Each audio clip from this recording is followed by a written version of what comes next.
For 200 years, Montgomery, Alabama has been making history by people who had the courage to stand up for change. Today, this riverfront city has been reborn, embracing the past and looking forward to the future. From the National Memorial for Peace and Justice to the stage of the Alabama Shakespeare Festival, this is where history was and is made. We are proud to call Montgomery home, and together, we can be the change. At Tyson, we know taste is local. Some like their beef pit smoked, their chicken spiced all the way up, or their pork sweet and saucy. Local flavors, global impact. That's what feeding the world is all about. At CDW, we get speed as the new currency of success. Our team spends way too much time tending to outdated applications and software when they should be focused on driving application agility and innovation. CDW Amplify Development Services modernizes software and application development to help accelerate innovation and digital transformation. So you mean building new applications, UI, and mobile interfaces? Well, you said you needed to innovate more quickly. Oh, so he's a listener. To do more at scale, trust CDW Amplify Development Services.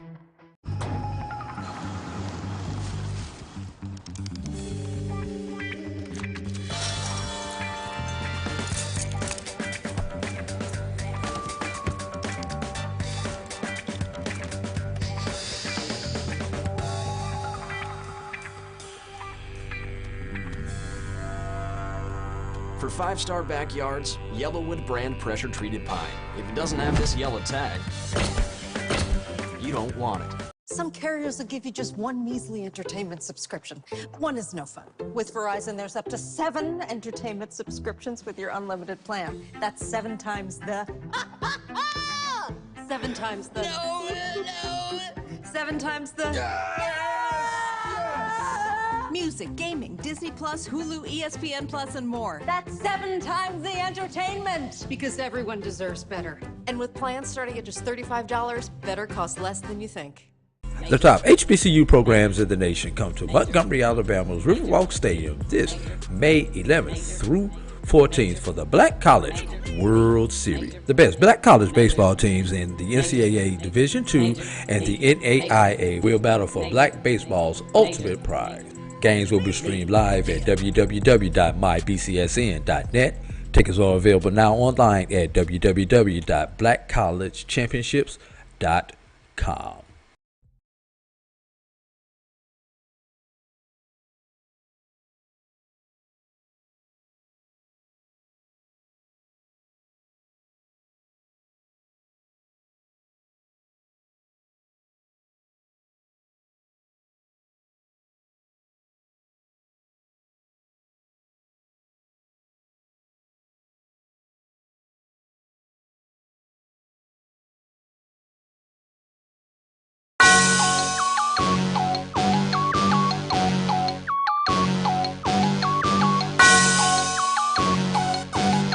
Yeah. I love my HBCU. And boy, I love it, love it. I love it, love it. I love my HBCU. And man, I hope my team they won one. I hope my team they won one. Yeah, man. I hope my team they won one. I hope my team they won one. I tune into the HBCU Sports Lab to see if my team won or lost. If they lost, I'm quiet as a mouse. But if they won, keep tab. I'ma do the dab, yeah. Dr. Cavil, he know what he be talking about. Mike and Charles, they know what they be talking about. They compress the analytic data with the hip hop. If you know them like I know them, they gon' tell you if your team, if they won or lost, and who the ball. So listen to Professor, yes sir, and pay attention, cause he gon' teach a lesson. Inside the HBCU Sports Lab. This is Dr. Cavil with Inside the HBCU Sports Lab with Mike Washington, Mike Washington, Charles Bishop out on assignment. So we got the clinical professor, Drew, in the building, making sure that we can give you a Inside the HBCU fix lecture as usual, as regularly scheduled. We have an interview coming up. See if we can get that down for you. Talk a little bit about baseball. We got new polls out this week. Black College Nines releasing, and I'm excited about who's at the top of the poll. So we'll see who that is. There is a change at the top. We'll give you some updates on that. second half of the show. With that being said, welcome to episode 258 of Inside the HBCU Sports Lab radio show and podcast, the show that's covering the sporting HBCU dash for all things HBCU sports, from institutions large and small. From NAIA to the NCAA, we share insights and information on the HBCU sports culture and HBCU athletic aesthetics to facilitate the story of HBCU athletic programs in the business of HBCU sports. I'm your host, Dr. Kenyatta Cavil, along with my co-host for the night, clinical professor A.D. Drew. We're filming from our home studios and sending a signal live to KCOH 1230 AM studios with the Texas Radio Hall of Famer, multi-Hall of Famer, Ralph Cooper in the beautiful home of Texas Southern University from Houston, Texas. Today's episode of Inside the HBCU Sports Lab is sponsored by THG Agency, LLC. THG Agency is a company that provides sporting, educational consulting, and data analytics. Let's just get right into it. With that being said, Professor Drew. Yes, what sir. What news do you have out there for the people? First, let me ask you, I didn't do that as I like to do. How you doing today? Oh, my brother, I'm doing fine, man. I'm doing fine. This is a great day here in South Georgia. We could use a little rain down here, but other than that, everything is going lovely, man. You know, I work at education, and today I called it Triple Nickel Day because we've got 15 days left in school. So it's triple nickels. Oh, is this 15 days? 15 days. Is the countdown that good? Yeah, the countdown is that good. Oh man, that must be a nice thing. It's so summer is really upon you, it seems. Summer is upon me, and you know, and the thing is, even on the collegiate level, Doc, you happy that you get to the end and you get that break, but you know, those relationships that you build with your students and everything, you know, especially the ones that have come to the terminal point in their career with you, you know, it is a bit of a teary moment at that point, as you wish them the best. No doubt about that. It certainly gets to be and can be a tearjerker in so many different ways. The other thing for me, now that I'm in the administrative side of things, you really don't get the break off in terms of the university status. So that's something that I'm just getting used to a little bit. I'm like you on the faculty side, you know, you get this summer and you go just do what you want to do. You have a choice at higher education level, whether you're going to teach a summer school or not. Obviously extra pay if you do, but if not, you want to do your research, just take a break, travel a little bit. That's on you, or if you have other projects that you're working, you can do that. I missed that, I must admit, just a little bit, but you know, such is life. With that being said, let's get into it in terms of HBCU sporting context. What are some of the news of the day that you're looking for, or you have for us? There's none no bigger for me than the field for the Black College World Series was announced yesterday. Excuse me. Let me start that over, Dr. Cavil. The field for the Tyson Foods Black College World Series was announced yesterday, nice. Here on the Black College Sports Network. Was myself along with Michael Coker for NCAA Division II teams for NAIA. Can you give us some of the field? Oh, I can give you the entire field. And if you want to go back and watch the selection show, just go back and check us out on the MyJBN app, on YouTube, Facebook, and on Twitter also. But in the NCAA, on the NCAA side, and these are in alphabetical order. Teams have not been seeded yet. Teams will be seeded after the regular season concludes this weekend. But alphabetically, you have Albany State, Bluefield State, Miles, and Savannah State. On the NAIA side, you have Edward Waters, Florida Memorial, Rust, and Talladega. Now, there are 8 teams, Dr. Cavil, but there are 8-ish teams who need to prepare to go to Montgomery. Why do I say 8-ish?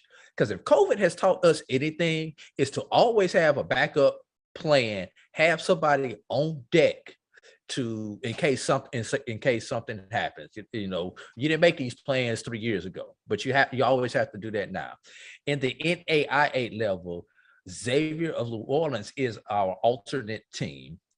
And on the Division II level, you have Kentucky State and Tuskegee as your alternate teams. And that's extremely important in the SIAC, because should one of the teams that is in the tournament win the SIAC tournament championship, they will be replaced by the alternate, as they will be obligated to go to the Division II tournament. Yes, makes sense. Very good, very good. Very, very exciting about what's going on there. We talked a little bit about these championships, but I want to get into J.R. Smith wins an award for academics at North Carolina A&T from HBCUGameDay.com. Provided this information. The brother got a 4.0, getting in there. You talking about an academic athlete getting it done. 36-year-old former NBA star showing he just as much a student as he is an athlete, if not more. I was excited to read this, and his quote is really nice when you talk about it. He's quoted as saying, "Man, I've been eating junk food my whole life, and now I got to quit because I'm learning about nutrition in my his class." A quote he wrote on August 28th. Quote, "African Americans especially have to cut out so much fast food and sugar in our diets. Diabetes rate is way too high and is going higher," as he says, end quote. "I hate school growing up and knew this would be a challenge, but that's not going to discourage me 1 second," he wrote. "You have to be able to buckle down and lock into your journey and challenges coming in your life, observe, learning, and adapt." Very excited about what JR is doing, representing, and you could tell he went back, taking it serious and learning so much. He's excited about it, which is awesome in so many different ways. You have any thoughts on this? Dr. Cavil, I actually understand, what J.R. Smith was. Now, I was a good student coming up in school, but to be honest with you, Doc, I never got my first 4.0 in school, and I'm talking from high school all the way through my undergrad years until I went to grad school. Was the first time I got a 4.0, and I was one of those students who did not go directly from undergraduate to graduate. I took a few years off and worked, and then came back to grad school. I was in my early 30s when I went to grad school, and maybe just that life experience, I took it a little more serious than I did when I was just in school, worrying about when the next party was and how I was going to put gas in my car, and all the little different challenges you had when you were in school as an undergrad. By the time I was a grad, yes, I had a family, but I was out here on my own trying to better myself. I had a goal. I knew what my goal was. And because I wasn't worried about going to all the parties and being at everything all the time, I actually went home and read and studied. So, I didn't care what was going on at the club. Go to a bar, get a drink or two, but I wasn't trying to get drunk no more. I was just trying to have a drink to mellow out and then go to the house. Great point. Maturity makes so much difference in terms of classroom for a lot of people. So, point well taken. Before I get in to ask you some follow-up news that you want to share, let me get a shout out to the lab viewers out there. LaShawn Harris, Ricky Burton, Michael Lee says, "What's up, guys?" No doubt about it. Lonnie Shaw says he's in the lab.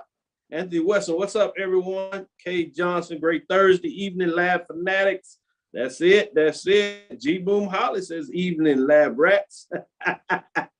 We in the lab, baby. Yes, indeed. Kay Johnson, Alabama State has a new quarterback from the transfer portal. Big deal, too. He's solid out of this Houston area. Talked about that a little bit last week on just how big it was.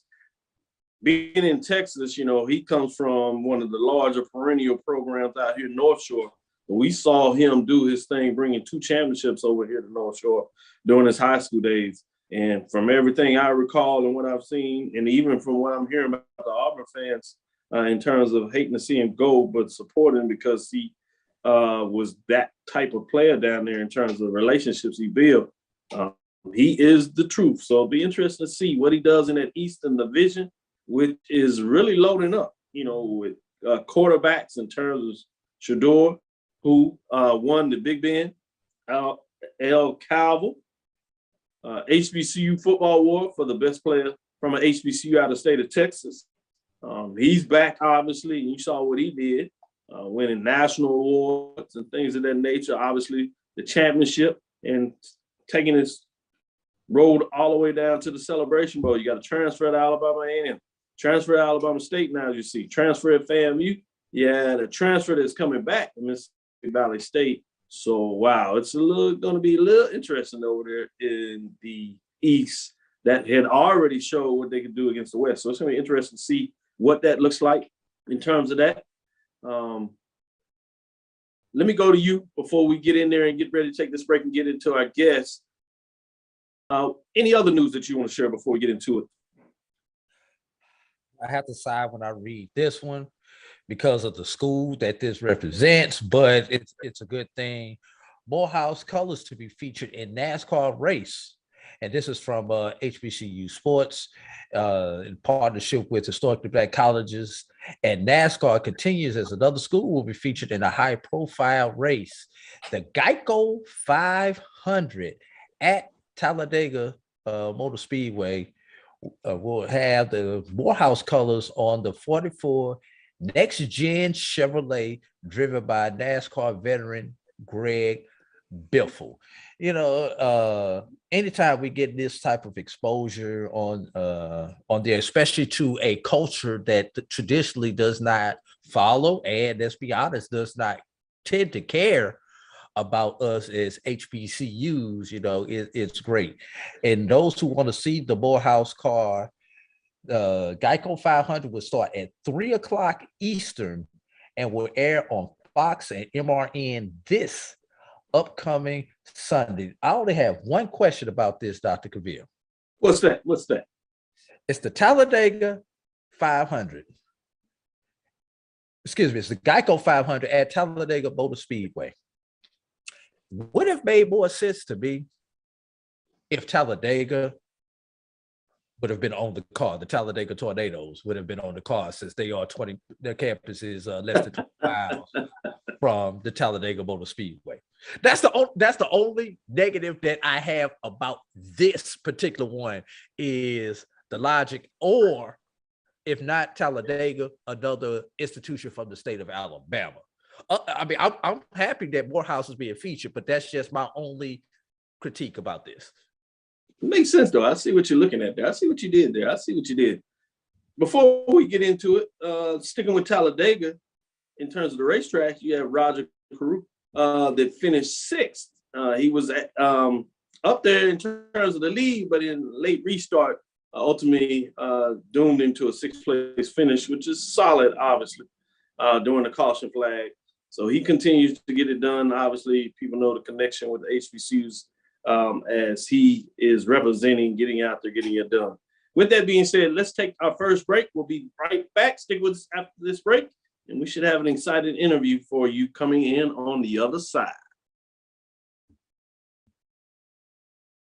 The top HBCU programs in the nation come to Montgomery, Alabama's Riverwalk Stadium this May 11th through 14th for the Black College World Series. The best Black college baseball teams in the NCAA Division II and the NAIA will battle for Black baseball's ultimate prize. Games will be streamed live at www.mybcsn.net. Tickets are available now online at www.blackcollegechampionships.com. Maureen is saving big holiday shopping at Amazon, so now she's free to become Maureen the Merrier. Food is her love language, and she really loves her grandson. Like, really loves. Time to call a credit repair company to fix my credit. Hold the phone, man. You can do it yourself with Credit Versio. That's way too hard. Call the credit repair company. Most credit repair companies only work on 1 or 2 accounts at a time, making it slow and expensive. You won't figure that out for months. Ignore him. Credit Versio's brilliant software scans all 3 credit bureaus, finds the accounts that are hurting your score, and guides you through the entire process. Anyone can do it. Let's fast forward and see the results. Wow, I fixed my own credit and saved hundreds. You can do this. Visit creditversio.com.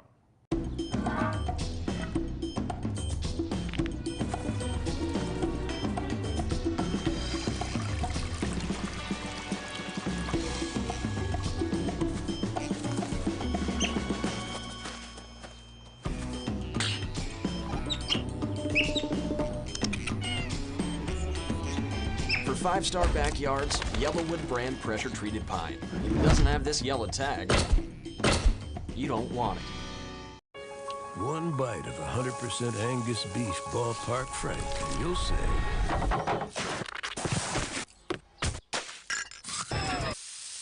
hello, summer. Oh yeah, it's ballpark season. Press the analytic data with your hip hop. If you know them like I know them, they gon' tell you if your team, if they wanna loud, and who the ball. So listen to Professor, yes sir, and pay attention, cause he gon' teach a lesson.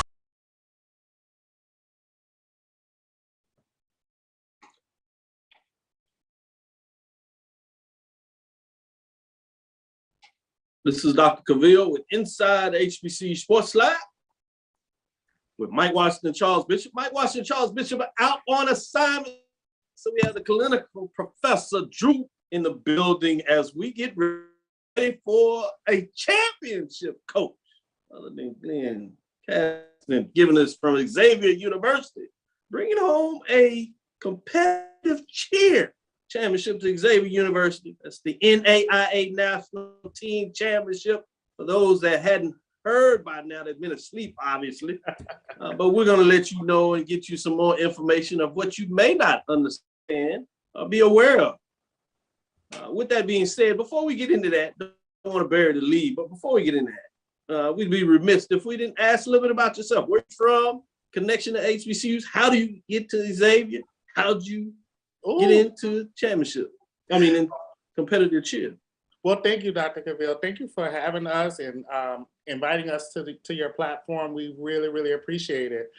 So I'm Glenn Caston, and I'm the head cheer coach here at Xavier University of Louisiana. I have assumed this role for about 3 years now as the competitive cheer coach, and 5 years as the cheer coach in general. So overseeing our spirit operations at games and such. And I'm also the Inclusion and Social Justice Officer here at the university. So representing the Office of Inclusion and Social Justice. So doing all of that great work and using that as our platform and embedding our mission into all of the work that we do. Whether it's cheerleading, whether it's our on-campus garden, whether it's our student programming, whether it's our academic success. Our job in this office is to really bring those things to light. So I'm glad to be here.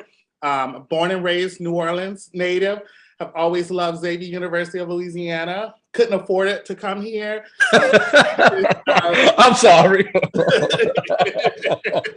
But gracious to certainly be here to work with these so great young athletes and young scholars. They are ready. They are ready. People don't understand how much Xavier costs, but yeah, I can great education. Great education, but you're gonna pay for it.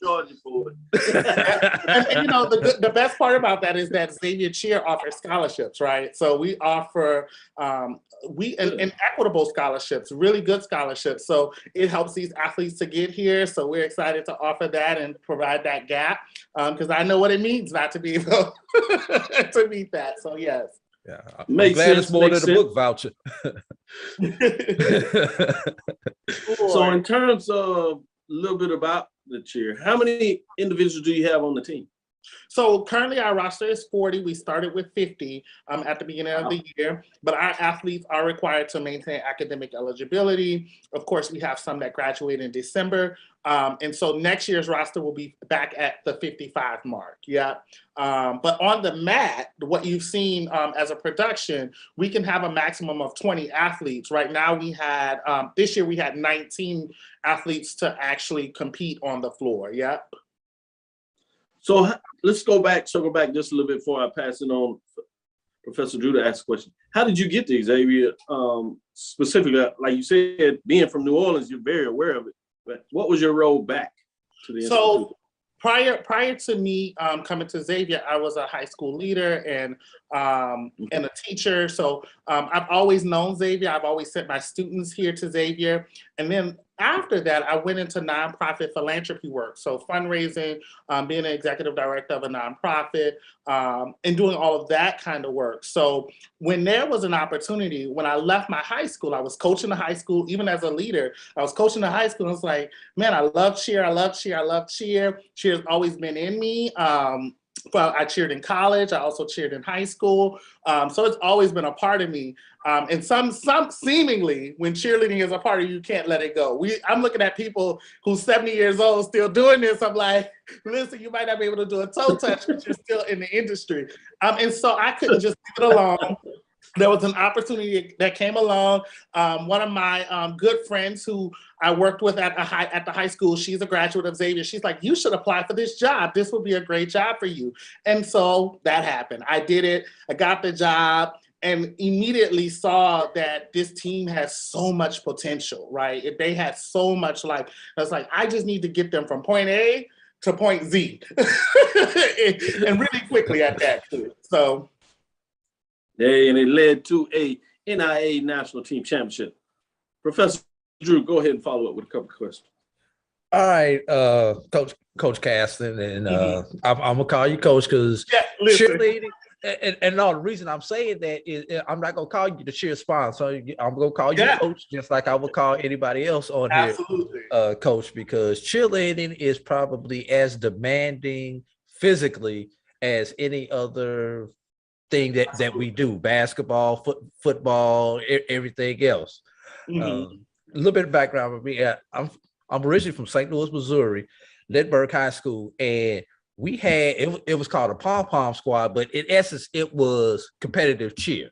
Yes. And I used to see those girls practice and compete and everything. They won 10 state championships in a row. So I kind of understand your passion from it, because I used to watch those girls go out there and do it.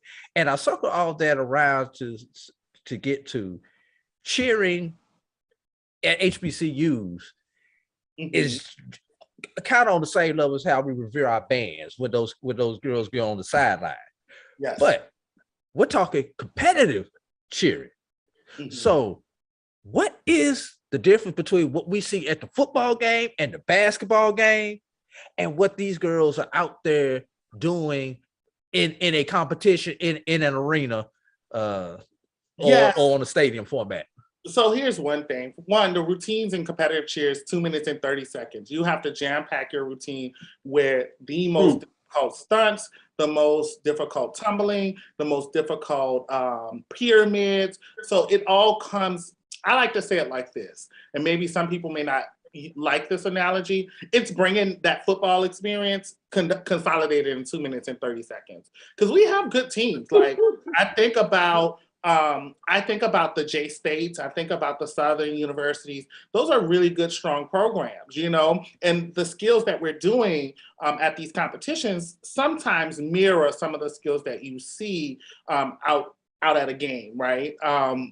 How we do them may be a little bit differently because of the rule regulations, but certainly these students are training for a long time. I mean, most of my cheerleaders, if you ask them, they're starting at 4 years old to learn the fundamentals and the principles of the sport.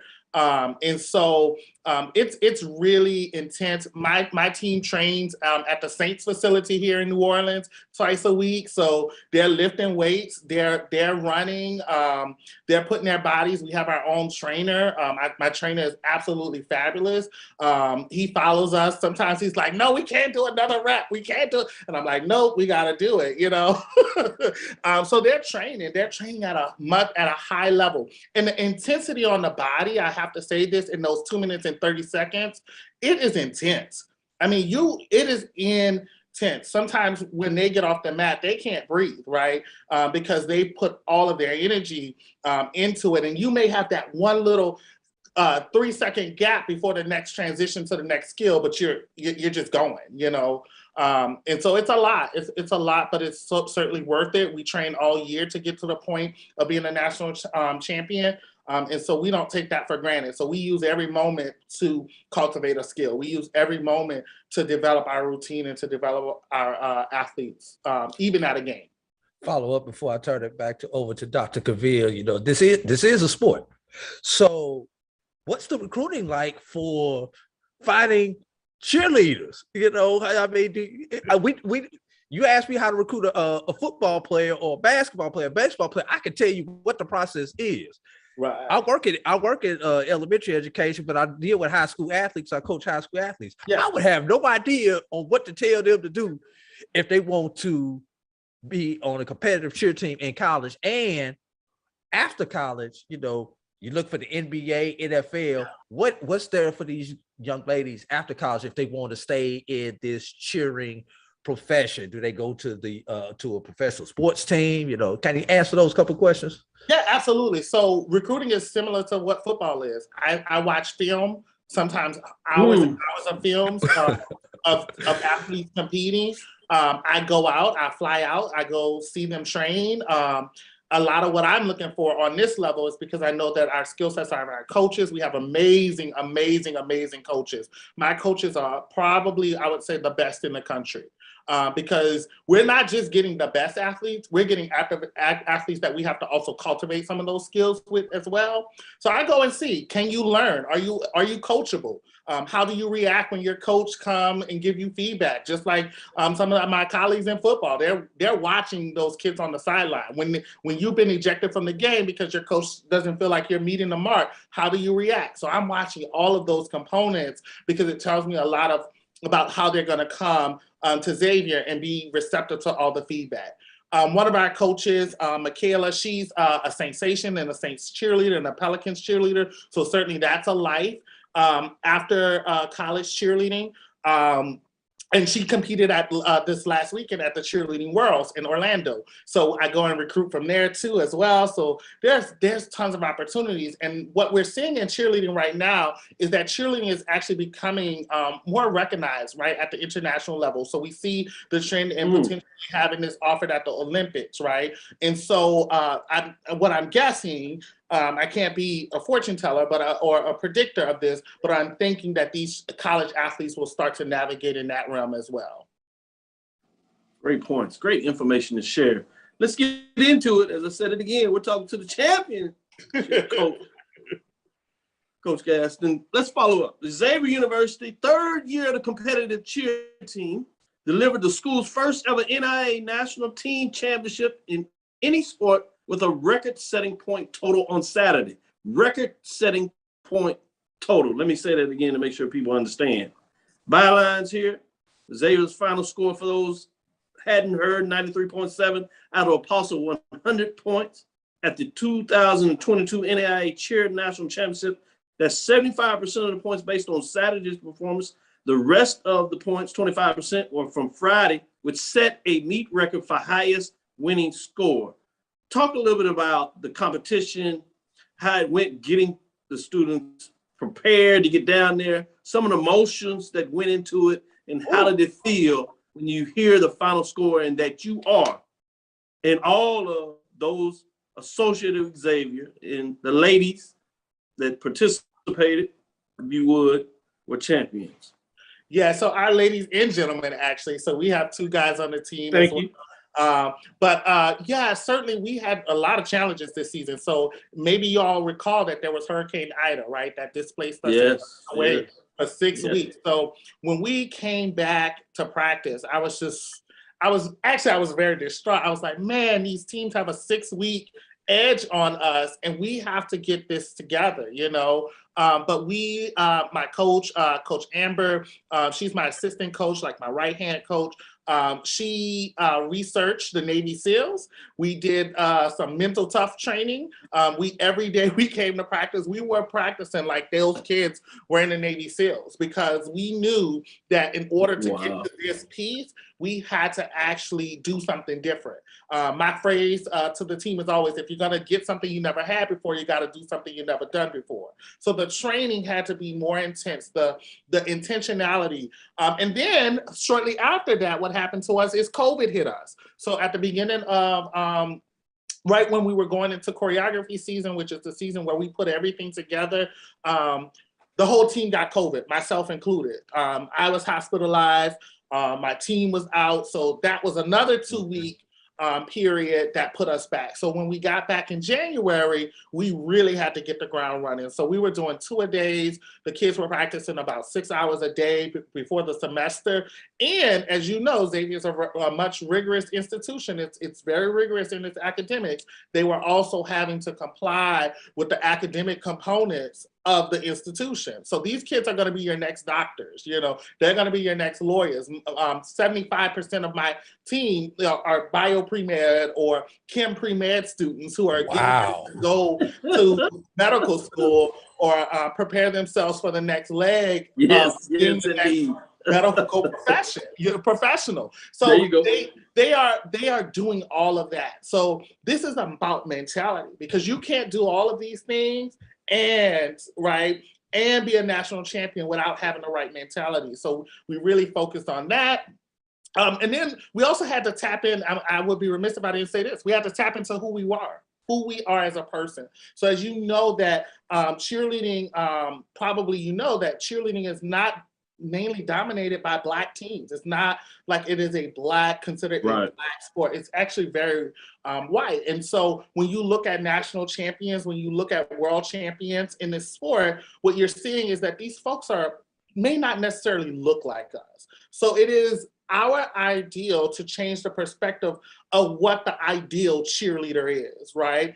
So that launched this year with our I See Me campaign. We launched a campaign that said, I see me and I'm good enough for me, just being me who I am, to reaffirm not only our athletes, but younger athletes who are coming up behind them, and also to inspire other individuals to understand that maybe it's not the high ponytail that matters. Maybe it's really the athleticism that's on the floor that should really be worth the points. And so that's a lot of work. And so we prepared mentally and physically, obviously, for this. And these kids have trained really hard. Certainly. Before I let you go, you talk about those lawyers and the doctors. You had the great announcement of Xavier, at least in my opinion, in terms of the new College of Health Science and Medical School, which is huge. So, man, that's big news. In addition to this NAA National Championship. Before we let you go, would give you an opportunity to shout out and thank anybody that you'd like to, in terms of regards, both from the ladies and the gentlemen. They got it done. Well, first I would have to say I have to thank our Vice President Curtis Wright, who when he essentially came on board, he made sure that we had the resources. He advocated for us. So our scholarships are comparable to those in other sports, if not better in some instances. So thank you to VP Wright for all of the work that he's doing in really embodying our principles around social justice and equity. And then of course, our President Verrett, he's always rooting us on, he doesn't necessarily know what the moves are called, but he knows when they're good because he claps. And of course, my athletic director, Nathan Cochran, who he is my side-by-side guy. I mean, I rely on him very heavily. I go to his office, I'm like, it's just a rough day, Nate. It's just a rough day. And he's always finding a solution. And I really, really appreciate him. Of course, to all of my parents who give all of their time. I have some of the best parents. They travel across the country with us and for us, sometimes bringing the whole family, sometimes bringing one. But that you can't do this without all of that support. And of course, all of our athletes in our community and our students buy into it. Our SGA is very supportive. We just have an all-around great program. And finally, I will say thank you to all the colleagues, all of my coaching colleagues who have helped me along the way and saying, Coach Glenn, let me take you under my wing, my mentors and all of those people. I can't not do this without all of that learning. And so thank y'all so very much. Thank you. It's our pleasure. Thank you for taking the time, Coach Glenn Aston, the NAIA National Team Champion of Competitive Cheer from Xavier University 2022. Congratulations. We'll be right back after this quick break. The top HBCU programs in the nation come to Montgomery, Alabama's Riverwalk Stadium this May 11th through 14th for the Black College World Series. The best black college baseball teams in the NCAA Division II and the NAIA will battle for black baseball's ultimate prize. Games will be streamed live at www.mybcsn.net. Tickets are available now online at www.blackcollegechampionships.com.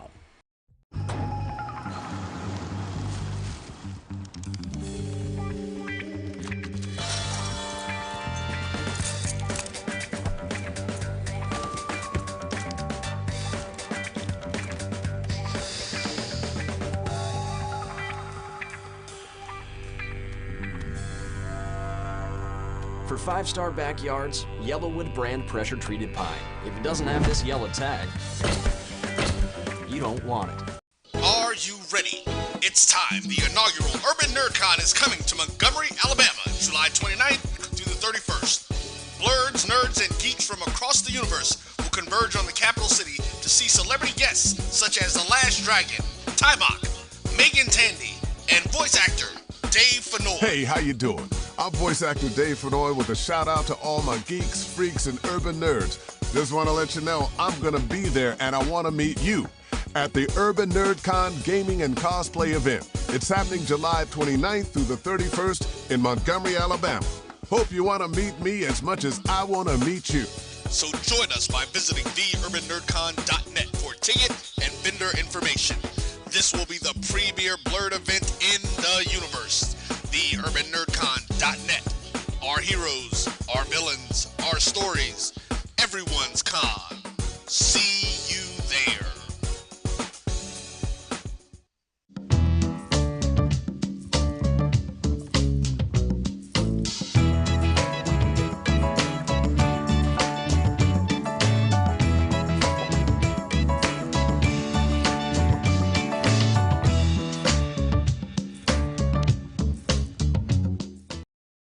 Press the analytic data with the hip hop. If you know them like I know them, they gon' tell you if your team, if they wanna lose, and who the ball. So listen to Professor, yes sir, and pay attention, cause he gon' teach a lesson. Dr. Cavil with Inside the HBCU Sports Lab with clinical Professor Drew. Getting into the second half of the show. Let's get into the Black College 9 HBCU Top 10 baseball poll by Black College 9 was reached today, as Michael Coker gave us an update. This is week number 5. Let's go to the top 5 programs. Some of these programs will be in the Black College World Series a couple of weeks, so it'll be interesting to see what Drew thinks. In terms of small division, we start out number 5 was Russ College, GCAC. They were 2-0 last week, ranked 6th, so they move up a spot. 16-13 on the season, bringing us to number 4. We go into Payne College, NCCAA, 2-3, previous ranked 5. So they also move up as they continue to play solid over the last week. 18-14 on the season. At number 3, you have Miles College out of the SIAC, 2-2 last week, previous ranked 3, so they stay right there. They are 23-17 on the season, bringing us to number 2. Shouldn't surprise you, Albany State. SIC, they were 1-2 last week. Previously week 1, so they do drop down after that series they had with Savannah State. They're 25-10, bringing us to number 1, Savannah State out of the SIC. That was 2-1. Previously ranked 2, and they jump up after beating Albany 2 out of 3 in that series of basically clinched the SIC regular season. 30 wins on the season. They're 30-10. Professor Drew, what are your thoughts in terms of the small division for Black College 9? To get the entire top 10, you can go to blackcollege9.com. Obviously, I know the BCSN with the sports wrap, you do a metric in terms of your top 5. I'm interested in your thoughts on how these two lined up based on what you got from the computers and what the voters said when they sent their information in. Well, I think there's no debate about who's number 1, who's number 2 when it comes to small schools. Now, that's about the only thing that the BCSN computer rankings and the Black College 9 poll agree on. And I'll take, for instance, when we look at the NAIA at the BCSN computer rankings right here. You take a look. Rust is the #1 NAIA school, and if you consider Payne an NAIA school, Payne's #5 on our list. With Rust, Florida Memorial, Edward Waters. Right. Interesting. Obviously the computers don't like Payne strength of schedule. I saw the numbers. That's what the big difference is on that. And when you look at the Division II poll and compare, our ranking has Kentucky State ahead of Miles, where Black College Nines has Miles in the top 5 and Kentucky State all the way down at number 9. So just kind of interested to see. And West Virginia State, which is in the second 5 on Black College Nines, is number 5 according to the BCSN. So it's interesting when you take a look at seeing what we perceive and what we vote versus when you just plug in and unplug in the algorithm and the computer doesn't know team A from team B. It just spits numbers out at you and says where to put them at. I like doing that comparison right there because you see what the human element does in terms of the poll ranking. Yeah. Obviously, the natural biases come in there, and it is what it is. It's still entertainment purposes and gives you the ability for us to have something to talk about. So I love that. But when you get into those rankings, and obviously that is a composite of in terms of how you put it together. But I would argue that the ranking system in itself is a much better way to at least rank teams. You can decide how you talk about polls because you can measure in your own validity in terms of what you look at. In the polls, for example, the ranking system, strength of schedule may be more important. Somebody else ranking them, that may not be as important. They can say, hey, you played who you played. How did you play against them is what I'm going to look at. Before we get further, let's get into the large division, give you top 5 programs. We do have a new #1, as I told you earlier, and I frankly am excited about it. At number 5, Grambling State out of the SWAC, 3-1. You'll hear that refrain in terms of the SWAC, in terms of the top 5 in a little bit. Actually, in a lot of ways, it's top 7 if you go to Black College 9 are all SWAC schools. Think about that. And number 5 is Grambling State, 3-1, as I said. Proofs ranked 8, so had the sweep last week, as we talked about. They jumped 3 spots. They are 18-21 the season, playing some good baseball right now. Number 4, Jackson State University. They just went 1-2, previously ranked 4, but they stay there. A lot of people like what Jackson State is doing right now. That's interesting when you think about it in terms of maybe what you have in your ranking. At 19-20 on the season, the Tigers are. At number 3, you have Bethune-Cookman Wildcats. Both Jackson and Bethune-Cookman out of East, while Grambling at number 5 is out of the West. They are 18-21, 2-2 the last week, and previous ranked 3, so they stay right there, bringing us back to the East with another SWAC school coming on with that refrain, Alabama State. They were just 1-2 this last week as they were ranked number 1, so they fall from number 1 with 21-16 record on the season thus far, bringing us to the new number 1, which is Prairie View A&M Panthers. Yeah, that's the Prairie View A&M team out of Texas. They are back in the baseball business in terms of getting into the second season, playing really good baseball, winning like 17 of the last 20, I think I've read somewhere. Last 2 sweeps over the last 2 weekends, and they were 3-1, 22-17 on the season, preview ranked 2. They are number 1. Professor Drew, let me know your thoughts. Am I wrong to be excited about the Panthers? No, you're not wrong to be excited about the Panthers. The only thing that there's no knock against Prairie View, but the SWAC East is clearly, I won't say clearly, perceived this year to be a stronger conference, a stronger division when it comes to baseball. Yeah, I would say perceived. Especially when you talk about Alabama State and Bethune battling it out over there, and the FAMU just riding on their coattail, waiting on one of them to slip so they can take their take their spot. Where it kind of seems like Prairie View is separating themselves from everyone else on the SWAC West. And the SWAC West, no one has seemed to be able to put together a long streak. Somebody may go through, they take 2 or 3 this week. The next week they win 1 out of 2. Then the next week they get swept. and then they come back and sweep the following week. So it's like on the West, nobody can really put together any type of consistency, you know. And when it comes to baseball, all you try to do, can I win the weekend series? A sweep is good, but I just need to win the weekend series. I need to take 2 out of 3. And talk about the poll versus the ranking. Black College Sports Network has Alabama State as their number 1, with Prairie View as their number 2. Both agree with Bethune at the number 3, with FAMU and Grambling. You're in the hunt, which would be your number 16 right here is Southern. Jackson State is nowhere in the picture, according to the computers. But Jackson State is number 4 in Black College 9. So it's really interesting to see. And then, of course, the human element has Florida A&M down all the way down in the second 5. So it's really interesting when you look at those things. And Dr. Cavil, the interesting thing about it, on the D2 and the NAIA level, the people who picked the teams for the Tyson Foods Black College World Series looked at these. They looked at Black College 9 ranking.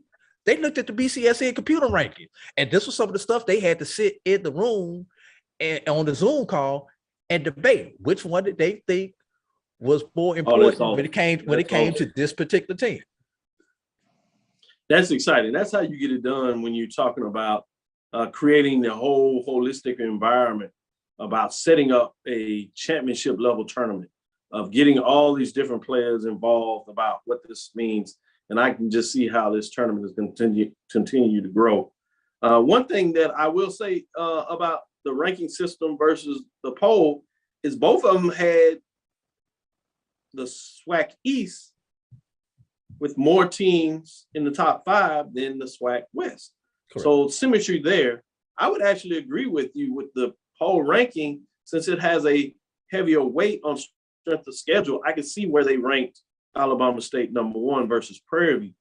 I think with individuals, they like to see team how they're playing right now.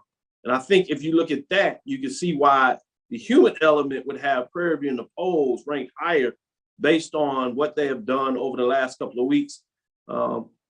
In terms of the games they have won non-conference, sweeping Southern that won the championship and is perennial in terms of what they do in baseball, and then coming back and verifying it with a sweep against against Pine Bluff. Both of those have been at home, so it'll be interesting to see that. Go ahead before we take this break. One other thing, when you talk about the human element, let's look at Prairie View's record, 22-17. Let's look at Alabama State's record, 21-16. Do you value that one extra win or one fewer loss when you filling out your ballot? Great point. I mean, just think about those are some of the things that the human element has to figure out in their mind. Which is more valued? One less loss, one more win. Great point. Love to see what the lab listeners out there think about that. Let's go to our last break before we get into some of these matchups going on this weekend. Obviously, you have the draft coming on. We'll be looking intently to see about the HBCU players that will go or may go, depending on how you look at it, the draft over the next couple of days. So it'll be fascinating and be intrigued about giving you those updates as we get into the shows this weekend, as well as into next week, certainly when you see us back. Let's take our last break, 7th inning. Calling the bullpen, we'll go into the stretch. Stick with us. We'll be back with some of the key matchups coming up this weekend. Time to call a credit repair company to fix my credit. Hold the phone, man. You can do it yourself with Credit Versio. That's way too hard. Call the credit repair company. Most credit repair companies only work on 1 or 2 accounts at a time, making it slow and expensive. You won't figure that out for months. Ignore him. Credit Versio's brilliant software scans all 3 credit bureaus, finds the accounts that are hurting your score, and guides you through the entire process. Anyone can do it. Let's fast forward and see the results. Wow, I fixed my own credit and saved hundreds. You can do this. Visit creditversio.com. The top HBCU programs in the nation come to Montgomery, Alabama's Riverwalk Stadium this May 11th through 14th for the Black College World Series. The best Black college baseball teams in the NCAA Division II and the NAIA will battle for Black baseball's ultimate prize. Games will be streamed live at www.mybcsn.net. Tickets are available now online at www.blackcollegechampionships.com. From novice to aficionado, find yourself here. High quality cigars plus personal customer service. Slow Burn is Waco's only mobile cigar lounge, featuring a meticulous, curated collection of premium cigars. Visit our website, www.slowburnwaco.com. That's www.slowburnwaco.com. Press the analytic data with your hip hop. If you know them like I know them, they gon' tell you if your team, if they wanna law, and who the ball. So listen to Professor, yes sir, and pay attention, cause he gon' teach a lesson.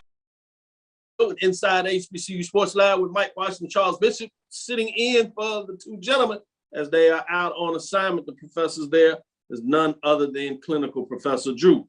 With that being said, before we get into some of these key matchups to see how people continue to roll throughout the season, it'll be fascinating to see what that looks like. Let's get in here and talk about your thoughts, if you would, in terms of the draft. I know you believe that there's basically 3 players that are locked, and you set some over or under. What did you set that at, and how did you come to that? Pop quiz for the lab listeners. And this is the kind of pop quiz where you can't get anything, you can't get it right or wrong. You just have to justify your answer. I've set the number at 4.5 on the number HBCU players that get drafted. I want to know if you're going over 4.5 or under 4.5, and if so, who are those players? Let's see what the lab listeners responds. Pop quiz. You've got 5 minutes to get your answers in. Hey man, you tough. You know, playing with these folks, are you? Let's go into some of these matchups this Friday. First, let me give a shout out to Arkansas Pine Bluff with a 2-0 shutout, 4 pitchers combined, I should say, to get this shutout against the Memphis Tigers. That's 2-0. Alabama A&M got a loss to Tougaloo, upset the Bulldogs 9-8. Bulldogs are reeling. I wonder how much of that is not being able to have that home field. We still have prayers going out in terms of those that are affected in Alabama. We certainly know with the baseball team.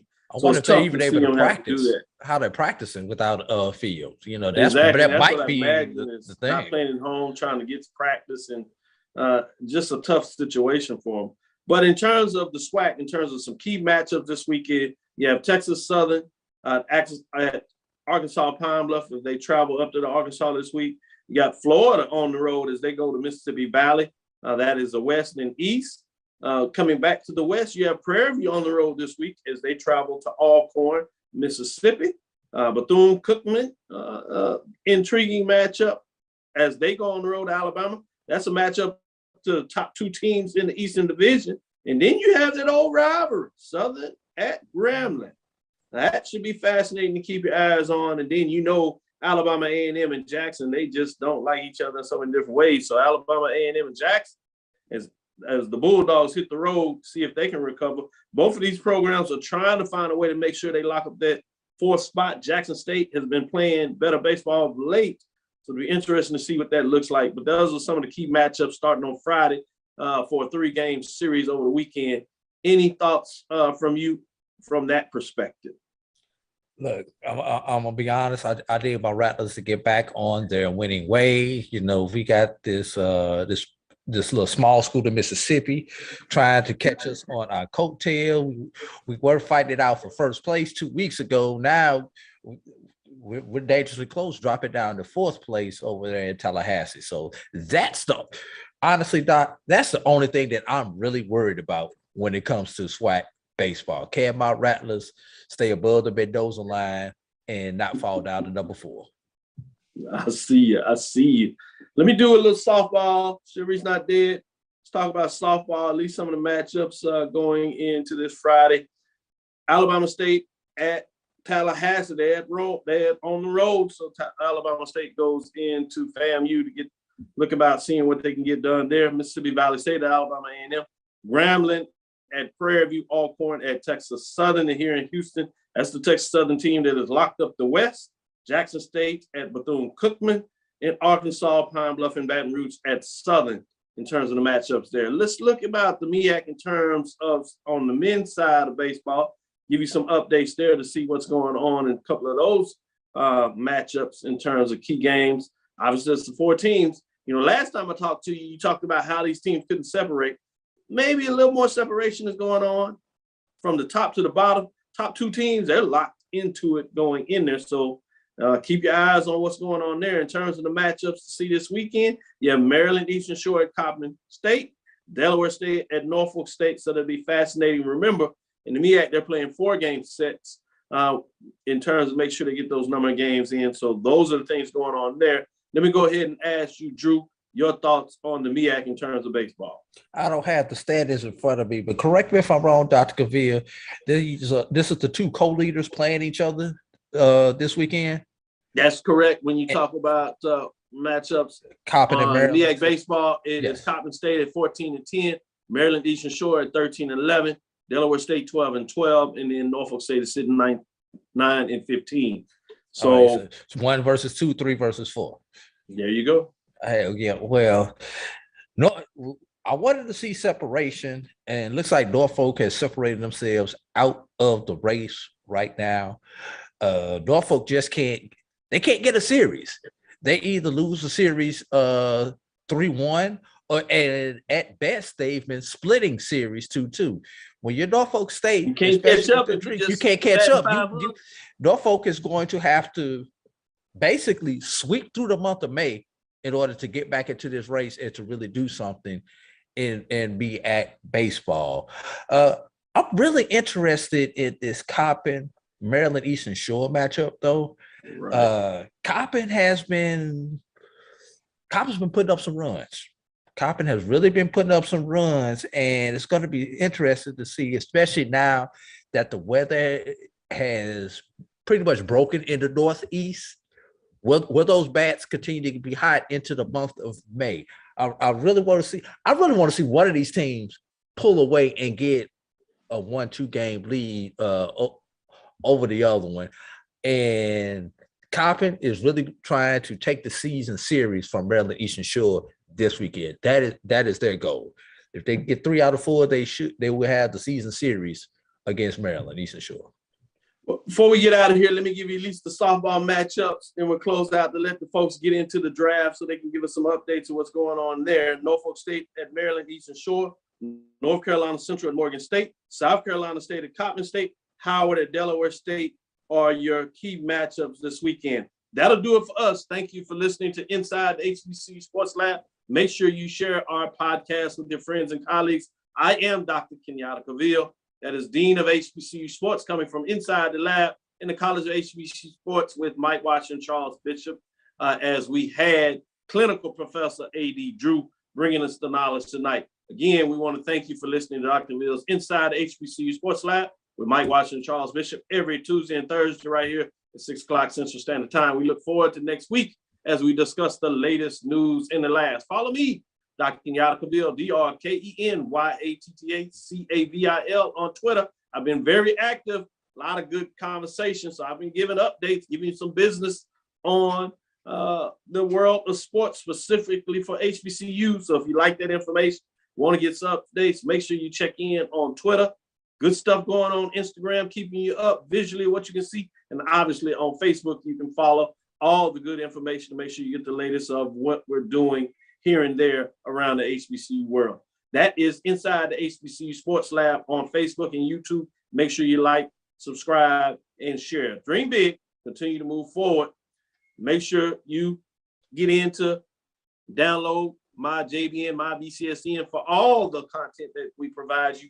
Obviously, check out Brian and AD as they get it done on Sunday on the Sports Wrap, and continue to give those updates on Wednesday as we prepare for the tournament.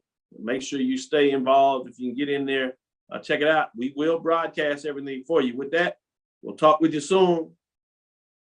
Drew? Of course. Lecture? Dismissed. We're all of y'all.